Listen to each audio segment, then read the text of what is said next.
নমস্কাৰ, মই কপিল। মই আজি আন এটা ভিডিঅ' আপোনালোকক লৈ আহিছোঁ। আজি আমি চিটেটৰ মেথছ পঢ়িম। আমি আজি মেথছৰ আটাইতকৈ গুৰুত্বপূৰ্ণ নাম্বাৰ ছিষ্টেমৰ বিষয়ে আলোচনা কৰিম। এই অংশৰ পৰা প্ৰায় 3 নম্বৰ বা 4 নম্বৰ কুৱেশ্যন আপোনালোকৰ আহে। আপোনালোকে যদি প্ৰিভিয়াছ ইয়েৰ কুৱেশ্যনবোৰ চায় তেতিয়া দেখিব আপোনালোকে তাত 3 পৰা 4 নম্বৰ আহে। নাম্বাৰ ছিষ্টেমৰ আজি প্ৰথমটো ভিডিঅ'। নাম্বাৰ ছিষ্টেম আচলতে অতিকে এটা সহজ বিষয় বুলিয়ে কওঁ। যদি আপোনালোকে ক্লাছ 8লৈকে যদি গণিত বিষয়ত মেথছ বিষয়ত ভালকৈ পঢ়ি আহিছে বা আপোনালোকৰ কনচেপ্ট ক্লিয়াৰ আছে, আপোনালোকৰ নাম্বাৰ ছিষ্টেমত যি কুৱেশ্যন আহিব সেই কুৱেশ্যনসমূহ আপোনালোকে সুন্দৰভাৱে কৰিব পাৰিব। নাম্বাৰ ছিষ্টেমত আমি নাম্বাৰৰ বিভিন্ন টাইপসমূহৰ বিষয়ে আলোচনা কৰিম আৰু এই টাইপসমূহৰ পৰাই আপোনালোক প্ৰশ্নসমূহ আহিব, তাৰ ধৰ্মসমূহৰ পৰা প্ৰশ্ন আহিব। আমি প্ৰথমতে জানিব লাগিব যে নেচাৰেল নাম্বাৰ কি। নেচাৰেল নাম্বাৰ মানে হৈছে স্বাভাৱিক সংখ্যা। আমি গণনাৰ বাবে যিবোৰ সংখ্যা ব্যৱহাৰ কৰোঁ সেইসমূহে হৈছে স্বাভাৱিক সংখ্যা। যদি আপুনি গণনা কৰে কিবা বস্তু যদি আমি হিচাপ কৰিবলৈ চায়, তেতিয়া আমি ক'ৰ পৰা আৰম্ভ কৰোঁ? আমি 1ৰ পৰা আৰম্ভ কৰোঁ। 1 2 3 4 5 ... আমি তেনেকৈ ব্যৱহাৰ কৰোঁ। কিন্তু আমি কেতিয়াবা কৈ পাইছোঁনে গণনা কৰোঁতে 0 1 2 এই ধৰণে আমি কৈ পাইছোঁনে? আমি এই ধৰণে কৈ পোৱা কেতিয়াও নাই। আচলতে 0 সংখ্যাটো নেচাৰেল নাম্বাৰত নাহে। নেচাৰেল নাম্বাৰ হ'বলৈ হ'লে 1ৰ পৰা আৰম্ভ হ'ব লাগিব আৰু সেইসমূহ সংখ্যাই আমি গণনাত ব্যৱহাৰ কৰোঁ। এতিয়া মনত ৰাখিব যে 0 is not a natural number. তাৰ পৰা আহিলে হোল নাম্বাৰ। যেতিয়া নেচাৰেল নাম্বাৰৰ সৈতে আমি 0কো ধৰোঁ, তেতিয়া আমি তেনেবোৰ সংখ্যাক হোল নাম্বাৰ বুলি কওঁ। মনত ৰাখিব যে হোল নাম্বাৰ মানে হ'ল নেচাৰেল নাম্বাৰ লগত 0। তাৰ পাছতে আহিলে ইণ্টিজাৰ্ছ। আমি জানো যে নাম্বাৰ পজিটিভ আৰু নিগেটিভ দুই ধৰণৰ থাকে। আমি পজিটিভ নাম্বাৰছ আৰু নিগেটিভ নাম্বাৰছ আৰু তাৰ সৈতে যদি আমি 0টো এড কৰোঁ, অৰ্থাৎ নিগেটিভ 0 আৰু পজিটিভ, এই আটাইখিনি সংখ্যাক একেলগে ইণ্টিজাৰ্ছ বুলি কোৱা হয়। তাৰ পাছতে আহিলে যে ইভেন আৰু অড নাম্বাৰছ। আপোনালোকে নিশ্চয়কৈ শুনিছে যে যুগ্ম আৰু অযুগ্ম সংখ্যা। এতিয়া মই এই কনচেপ্টটো অকণমান ভালদৰে বুজাই দিম যে যুগ্ম সংখ্যা কি, অযুগ্ম সংখ্যা কি। ধৰি লওক আপোনাৰ হাতত 8টা বল আছে।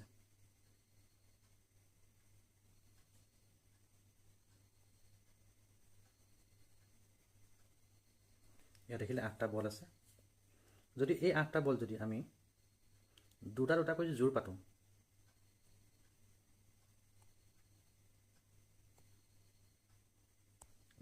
পাতোঁ, কি হৈছে? 8টা বল জোৰ পাতিছে।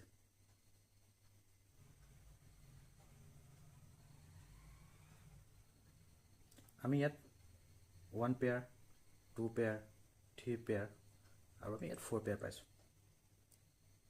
এই যে জোৰ যে পাতিছে, দুটা দুটাকৈ জোৰ পাতিছে, এই 8টা বল বা 8টো হ'ল এটা ইভেন নাম্বাৰ। 8টো ইভেন হ'ব কাৰণ ই জোৰ পাতিছে, ই দুটা দুটাকৈ জোৰ পাতিছে। যদিহে আমি 9টা বল ল'লোঁ হয়, 1 2 3 4 5 6 7 8 9 আৰু আমি জোৰ যদি পাতোঁ, ইয়াত কি হ'ব? ইয়াত এটা বল এক্সট্ৰা হৈ যাব। ইয়াত পেয়াৰ নহয়। আচলতে নট কি হৈছে? এটা বল এক্সট্ৰাকৈ আছে, ই জোৰ পতা নাই, ইয়াত পেয়াৰ হোৱা নাই। আৰু মনত ৰাখিব, যদিহে পেয়াৰ হৈ যায় সেই সংখ্যাবোৰ কি হয়? Even number. আৰু যদি পেয়াৰ নহয়, যদি থাকি যায় এটা, তেনে সংখ্যাবোৰ কি হ'ব? তেনে সংখ্যাবোৰ হ'ব অড নাম্বাৰ।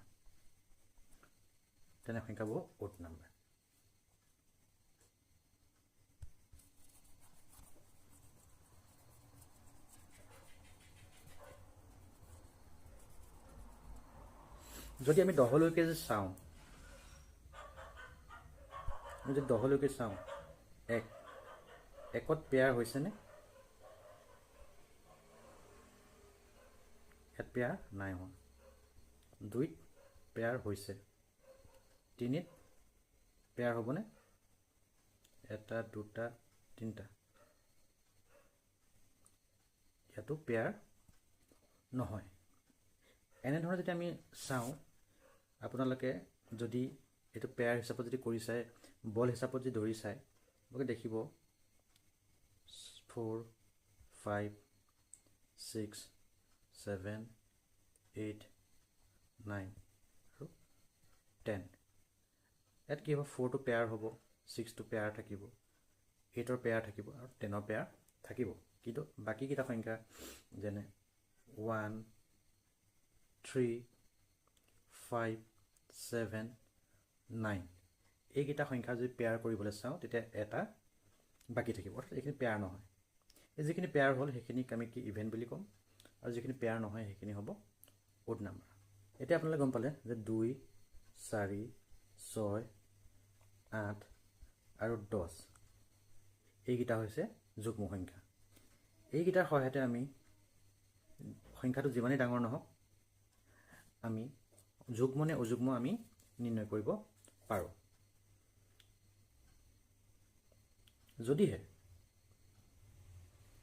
যদিহে সংখ্যাটোৰ শেষৰ সংখ্যাটো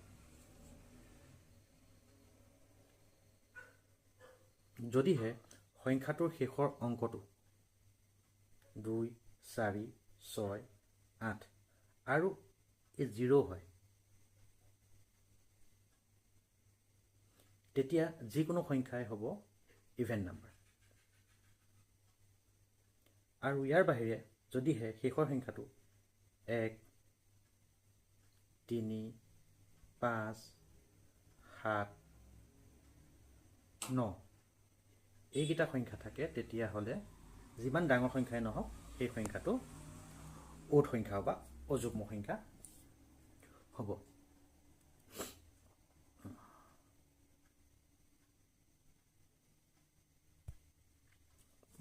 আপোনালোকে নিশ্চয়কৈ বুজি পালে যে ইভেন আৰু অড। আপোনালোকে নিশ্চয়কৈ বুজি পালে যে অড আৰু ইভেন কি হয়। ইভেন মানে হ'ল যুগ্ম সংখ্যা আৰু অড মানে হ'ল অযুগ্ম সংখ্যা। আকৌ কৈ দিওঁ, যদিহে সংখ্যাটো জোৰ পাতে বা পেয়াৰ হয় তেতিয়াহ'লে যুগ্ম সংখ্যা, যদি সংখ্যাটো জোৰ বা পেয়াৰ নহয়, এটা বাকী থাকে, তেতিয়া সেইটো হ'ব অযুগ্ম সংখ্যা। আৰু যি সংখ্যাৰ শেষৰটো অংক আমি যদি যি সংখ্যাৰ শেষৰটো সংখ্যা অৰ্থাৎ এককৰ ঘৰৰ সংখ্যাটো যদিহে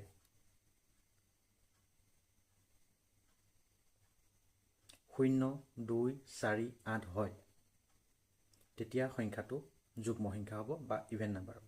যদি এককৰ ঘৰৰ সংখ্যাটো 1 3 5 7 9 হয়, তেতিয়াহ'লে সংখ্যাটো অযুগ্ম সংখ্যা হ'ব।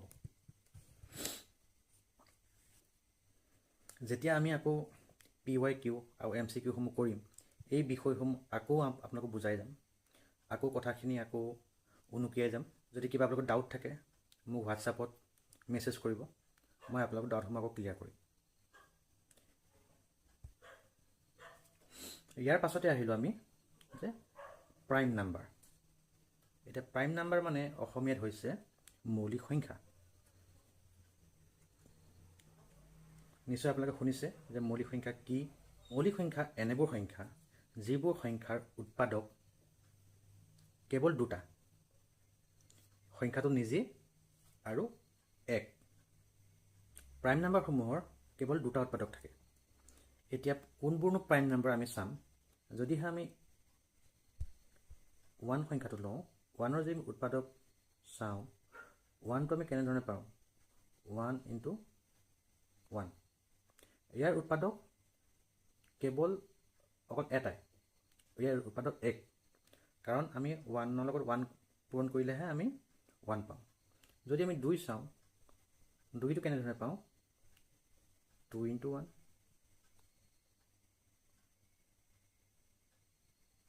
ইয়াৰ উৎপাদক 1 and 2 ইয়াৰ উৎপাদক দুটা এটা 1 আৰু এটা হল 2 যেটো সংখ্যা ই নিজেই এতিয়া আমি ইয়াৰ পৰা গম পালো যে এই 2 এ এই প্ৰাইম নাম্বাৰ যি নিয়ম 2 এ মানি চলিছে কাৰণ ইয়াৰ উৎপাদক দুটা অকল 1 আৰু তাৰ নিজা মানটো 2 এই ফালৰ পৰা ক'বলৈ গ'লে 2 টো এটা প্ৰাইম নাম্বাৰ ঠিক একে ধৰণে 3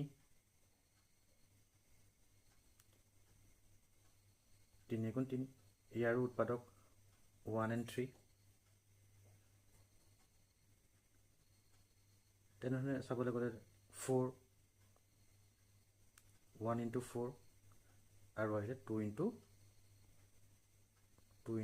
2 এই উৎপাদক চাও আমি 1 2 and 4 এটা 4 কি হৈছে 4 এ এই নিয়মটো মানি চলা নাই 4 হৈছে কি তিনটা উৎপাদক পাইছো 1 পাইছো 2 পাইছো আৰু এই সংখ্যাটো পাইছো এই নিয়ম মানি চলা নাই ইয়াৰ পৰা ক'ব পাৰো যে 2 আৰু 3 প্ৰাইম নাম্বাৰ কিন্তু 4 টো প্ৰাইম নাম্বাৰ নহয় 4 টো কি নাম্বাৰ আমি পাছলৈ গম পাম পাছলৈ চাম কিন্তু 2 আৰু 3 এ এই প্ৰাইম নাম্বাৰ নিয়মটো মানি চলিছে এইকেইটা প্ৰাইম নাম্বাৰ ঠিক একে ধৰণে আমি যদি কৰি যাওঁ 5 7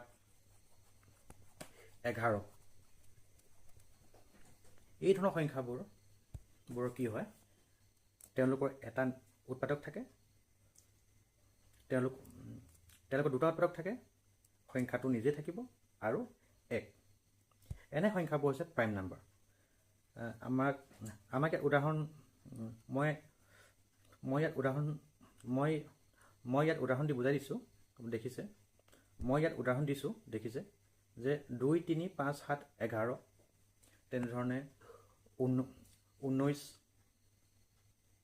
তেনে ধৰণে 23 তেনে ধৰণে বিভিন্ন আমি প্ৰাইম নাম্বাৰ উলিয়াই গৈ থাকিব পাৰিম এতিয়া আমি যদি প্ৰাইম নাম্বাৰ যি তালিকাখন যি চাওঁ প্ৰাইম নাম্বাৰ যি লিষ্টখন যদি উলিয়াই গৈ থাকো একেবাৰে অসীম সংখ্যক যে প্ৰাইম নাম্বাৰ উলিয়াই গৈ থাকো তেতিয়া আমি পাম যে প্ৰত্যেকটো প্ৰাইম নাম্বাৰে কি হয় ওড নাম্বাৰ হয় প্ৰায়খিনি বুলি নহয় এটাক বাদি প্ৰায় সকলোখিনি আমাৰ ওড নাম্বাৰ ওলাব কেৱল 2 এনেকুৱা এটা প্ৰাইম নাম্বাৰ আমি পাওঁ যেটো হয় even number only even prime number এটা আপোনাক কোৱেশ্চন আহিব পাৰে যে অনলি ইভেন প্ৰাইম নাম্বাৰটো কি আপোনাক মনত ৰাখিব যে সেইটো হ'ল 2 বা 2 ইয়াৰ পাছতে আহিলে যে কম্পোজিট নাম্বাৰ এতিয়া মই ইয়াৰ আগত প্ৰাইম নাম্বাৰৰ বৰ্ণনা কৰোঁতে আপোনালোকক দেখাইছিলো যে 4 টো যদি আমি উৎপাদক বিশ্লেষণ কৰোঁ তেতিয়া আমি কি পাইছিলো যে ইয়াৰ উৎপাদক পাইছিলো 1 2 and 4 অৰ্থাৎ তিনটা পাইছিলো দুটাতকৈ বেছি পাইছিলো এই এনে সংখ্যাবোৰক কোৱা হয় কম্পোজিট নাম্বাৰ যাৰ উৎপাদক দুটাতকৈ বেছি তেনে সংখ্যাবোৰক কোৱা হয় যে কম্পোজিট নাম্বাৰ বা যৌগিক সংখ্যা বুলি কোৱা হয় ইয়াতো আহিব পাৰে যে আটাইতকৈ সৰু যৌগিক সংখ্যাটো কি কাৰণ আমি চাইছো যে 2 টো প্ৰাইম নাম্বাৰ 3 টো প্ৰাইম নাম্বাৰ তাৰ পাছত আমি কি পালো তাৰ পাছত পালো 4 তেনেহলে আমি ইয়াৰ গম পালো যে 4 টোৱে হ'ল আটাইতকৈ সৰু ইয়াৰ পাছতে আহিলে যে কো প্ৰাইম নাম্বাৰ এতিয়া কো প্ৰাইম নাম্বাৰ কি যদিও ইয়াত প্ৰাইম নাম্বাৰ ওয়াৰ্ডটো ইউজ হৈছে কিন্তু কো প্ৰাইম নাম্বাৰ হ'বলৈ হলে সংখ্যাটো যে প্ৰাইম নাম্বাৰ হ'বই লাগিব তাত কোনো কথা নাই মুঠতে সত্য এটাই যে যদি দুটা নাম্বাৰৰ কমন ফেক্টৰ যদি 1 হয় 1 হয় সেইটো ওড হওক বা ইভেন হওক বা প্ৰাইম হওক বা কম্পোজিট হওক যি নাম্বাৰে নহওক যদি সিহঁতৰ কমন ফেক্টৰটো যদিহে 1 হয় তেতিয়া সংখ্যা দুটা কো প্ৰাইম বুলি কোৱা হয় আমি যেতিয়া ফেক্টৰৰ বিষয়ে পঢ়িম ফেক্টৰ এনালাইসিস কৰিম ফেক্টৰ কেনেধৰণে উলিয়াই সেইখিনি কথা আলোচনা কৰিম তেতিয়া আপোনালোকে ফেক্টৰৰ বিষয়ে বুজি পাব আৰু যেটো কমন ফেক্টৰ কি হেতু বুজি পাব কিন্তু মই সহজকৈ কৈছো যে দুটা সংখ্যা আছে ধৰি লওক দুটা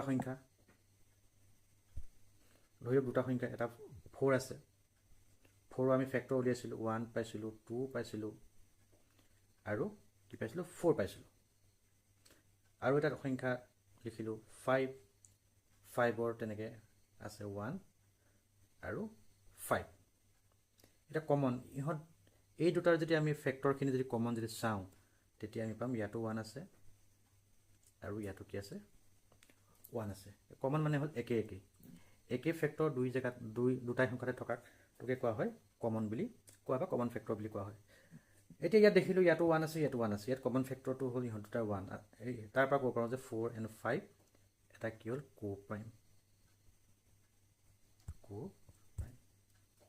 আমি ক'ব পাৰোঁ যে 4 আৰু 5 কো-প্ৰাইম নাম্বাৰ ঠিক একেধৰণে ইয়াত উদাহৰণ দিয়া 15 দিয়া আছে তাত দেখিছে যে 8ৰ ফেক্টৰসমূহ 1 8 4 2 আৰু 1ৰ দিয়া আছে 1 3 5 15 ইহঁতৰ কমন ফেক্টৰ হ'ল 1 আৰু সেইকাৰণে হ'ল ইহঁতি কো-প্ৰাইম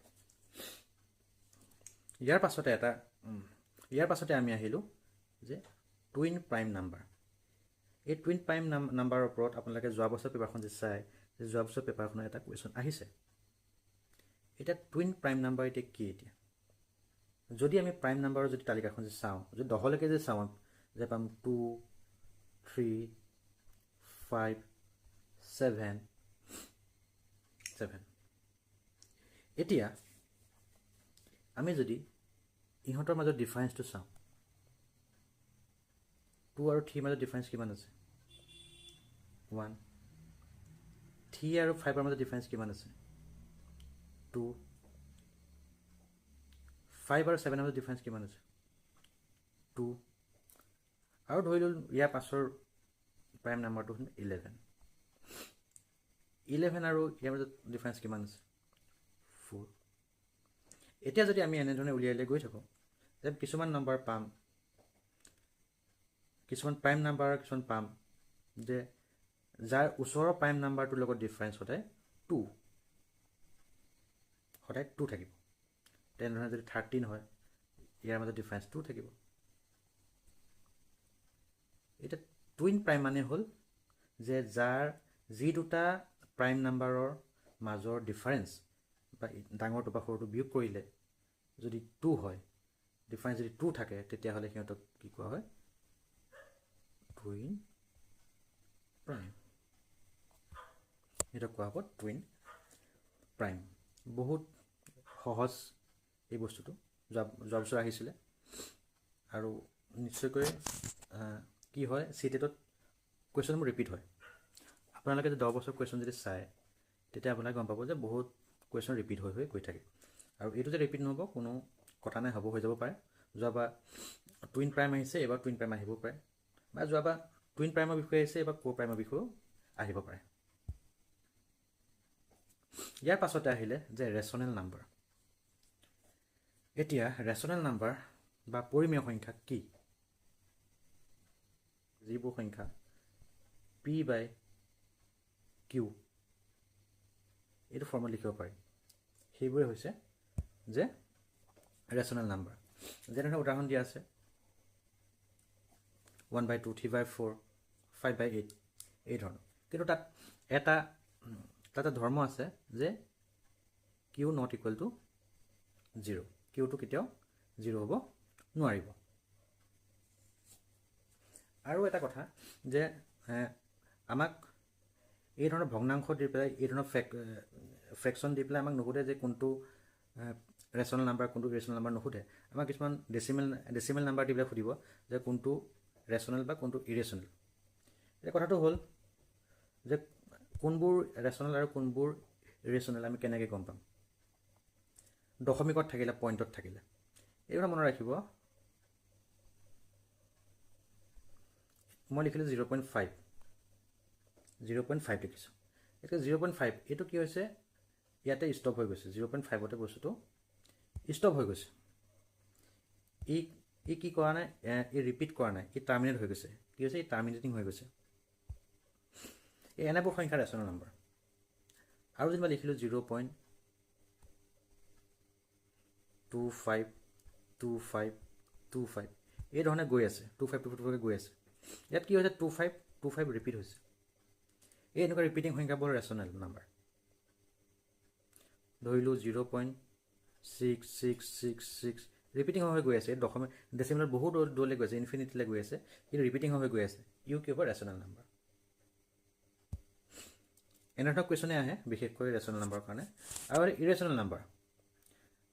ৰেচনেল নাম্বাৰ সম্পূৰ্ণ উল্টাটো হ'ল ইৰেচনেল নাম্বাৰ, যিখিনি কি হয় P/Q আকৃতি লিখিব নোৱাৰি, সেইখিনিয়ে হ'ল ইৰেচনেল নাম্বাৰ। যেনে ইয়াত উদাহৰণ দিয়া আছে √2, √3, পাই। আৰু একেধৰণে কথা ইয়াত কি হৈছিলে, আগত কি টাৰ্মিনেট হৈ গৈছিলে, ই আৰু ডেচিমেলত ই যোৱা নাছিলে, ই ডেচিমেলত যোৱা নাছিলে। কিন্তু ইৰেচনেল নাম্বাৰত কি হয়, এনেকুৱা নহয়, ই গৈ থাকিব। ই 0.5, 7, 6, 3, 4 এই ধৰণৰ ভেলুত ই গৈ থাকিব। ই নন টাৰ্মিনেটিং হয়, টাৰ্মিনেটিং নহয়, ই গৈ থাকিব। এনেকুৱা সংখ্যাত দেখিলে গম পাম যে এইটো ইৰেচনেল সংখ্যা। ঠিক একেধৰণে ইয়াত যেনেকৈ 22.5, 2525 ৰিপিট হৈছিলে, তাৰ ৰিপিট নহয়, নতুন নতুন সংখ্যা গৈ থাকিব। সেইকাৰণে কোৱা হয় পাই নাম্বাৰটোক কি কোৱা হয়? ইৰেচনেল নাম্বাৰ বুলি কোৱা হয়। যেনেকৈ 3.14 বা গৈ থাকে, অসীম সংখ্যক সংখ্যা ওলাই ওলাই গৈ থাকে। পাই যদি ভেলু উলিয়াই গৈ থাকোঁ, আমি ওলাই ওলাই গৈ থাকিব। সেইকাৰণে পাইটোকো কি কোৱা হয়? ইৰেচনেল নাম্বাৰ বুলি কোৱা হয়। নিশ্চয় আপোনালোকে এইখিনি কথা বুজি পাইছে। মই আজিলৈ ক্লাছটো ইমানতে শেষ কৰিম। এই প্ৰথমৰ পৰা পাৰ্ট 1ৰ পৰা পাৰ্ট 2লৈ মই যিখিনি বুজালোঁ আপোনালোকক, সেইখিনি যদি ডাউট থাকে মোলৈ আপোনালোকে হোৱাটছআপ কৰিব, হোৱাটছআপ কৰি সুধিব। যদি আকৌ বুজায়ো দিব লাগে, মই বুজাই দিম। আৰু মই কৈছোঁৱে যে মই যেতিয়া P/Q আলোচনা কৰিম, P/Q আলোচনা কৰোঁতে আপোনালোকক এই বিষয়সমূহ পুনৰ আপোনালোকক দোহাৰি আপোনালোকক মই কৈ যাম। যিখিনি কনচেপ্ট আছে, কনচেপ্টখিনি P/Q লগতে আকৌ আলোচনা কৰি গৈ থাকিম। তেতিয়া অতি সহজে আৰু ভালকৈ আমি বুজি পাম। মই ভাবিছোঁ আপোনালোকে কথাখিনি বুজি পাইছে। মই বহুত সহজ পদ্ধতিত আপোনালোকক বুজাবলৈ চেষ্টা কৰিছোঁ। ইয়াত কোনো নুবুজা কথাই নাই। মই কৈছোঁৱে, যদি আপোনালোকে ক্লাছ 8লৈকে যদি অংকখন আপোনালোকে পঢ়িছিলে আগতে ভাল ধৰণে, তেতিয়া আপোনালোকৰ কাৰণে এই নাম্বাৰ ছিষ্টেমটো একেবাৰে সহজ, আপোনালোকে পাৰিব। শেষত মই আপোনালোকক অনুৰোধ জনাইছোঁ যে যিসকলে চেনেলটো ছাবস্ক্ৰাইব কৰা নাই, ছাবস্ক্ৰাইব কৰি ল'ব। আৰু আপোনালোকেও এই চেনেলৰ ভিডিঅ'সমূহ শ্বেয়াৰ কৰি দিব, যাতে সকলোৱে পায় আৰু চেনেলটো অলপ গ্ৰ' হয় আৰু অধিক শিক্ষাৰ্থী আমালোকে জড়িত হয়। তাৰ বাবে অনুৰোধ জনালোঁ, হোৱাটছআপ গ্ৰুপত আপোনালোকে জড়িত কৰাব। আপোনালোকৰ লগৰ সমনীয়া সকলোকে এই হোৱাটছআপ গ্ৰুপত জড়িত কৰাব। আৰু আপোনালোকে ফেচবুকতো পাৰিলে এই ভিডিঅ'টো শ্বেয়াৰ কৰি দিব। নমস্কাৰ।